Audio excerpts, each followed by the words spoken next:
studio.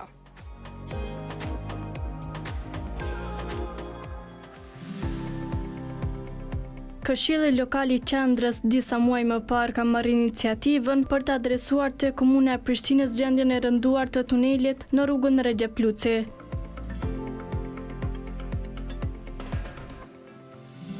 Muret e dëmtuara, ndriçimi i pamjaftueshëm e deri tek mungesa e mirëmbajtjes janë vetëm disa ankesa që janë drejtuar këtij institucioni për ndërhyrje të menjëhershme, tha kryetari i Këshillit Sadudin Hasani.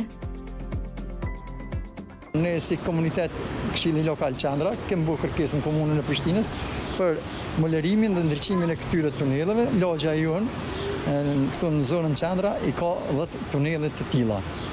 Dhe si ka qenë përgjigjja e komunës së Prishtinës ndaj kësaj nisme të juaje?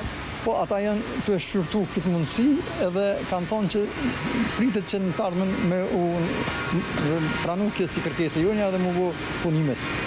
Po çfarë kriterje sipas juve do të kenë këtu tunele, me çfarë ngjyre dëshironi më kohën e kështu me radhë? Ngjyrën po besoj i kanë ata arkitektët që ju tregojnë, dizajnerat se çish kish më duhet më së miri dhe çish i përshtatet edhe rrugës edhe lagjes, edhe po ndriçimi është i domosdoshëm. Aktualisht gjendja e tuneleve publike si është sipas juve? Aktualisht gjendja e tuneleve si është? Po kemi disa grafitet që i kanë që kanë bërë qytetarët ndryshëm, sidomos të rinjët, mirë është, po lypet edhe më mirë. Për këtë iniciativë qytetarët sa janë pro, në bazë asaj që keni biseduar edhe me qendrën? Po qytetarët janë gjithë për ata që këtu të molerosen edhe të ndriçohen. Kishmi dhënë një pamje më të bukur edhe rrugës ku janë edhe lagjes. Ashtu në rrezikun mungesa e ndriçimit gjatë natës zakonisht në këto tunela ka pas ndonjë rast specifik? Jo, raste specifike kështu pasi që jemi në qendër dhe është shumë afër edhe policisë, këtu nuk ka ashtu rrezikshmëri diçka, mirë po vetë pamja i kishmi dhënë një pamje më të mirë ndriçimit. Megjithëse komuna ka konfirmuar se projekti për renovimin e tunelëve do fillojë së shpejti, ende nuk është caktuar një datë saktë për nisjen e punimeve. Hasani thotë se janë në pritje të finalizimit të dokumentacionit teknik dhe të buxhetit përkatës. Ai gjithashtu potencoi se është i rëndësishëm monitorimi i afërm i procesit për të siguruar se punimet të realizohen sipas standardeve.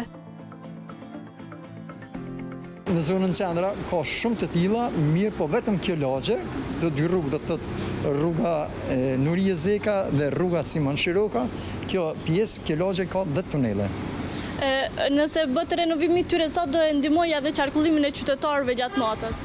Po, çdo gjë që duhet këtë bukur e ndihmon, se tash ne kur dalim për relaksim, kur dalim për të humbur kohën ashtu të them, na gjithë kemi dëshirë të shkojmë në një vend ku duhet më bukur, ku na relakson sa do pak për ditën që po kalojmë me angazhimet që kemi, që po jemi të lodhur. Derisa gjendemi tek ky tunel po shohim vizatime grafite të ndryshme.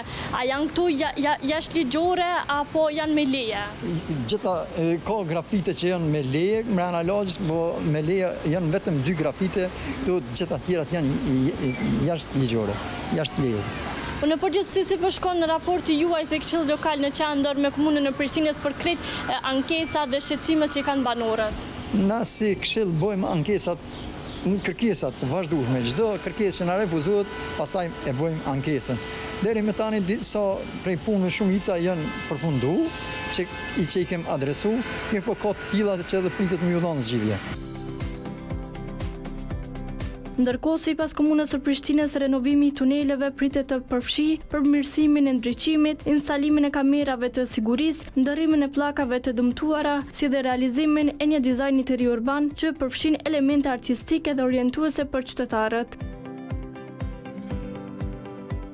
Kjo nismë pritet të jetë një shembull se si përmes angazhimit qytetar dhe institucioneve lokale mund të arrijë ndryshime konkrete në jetën urbane.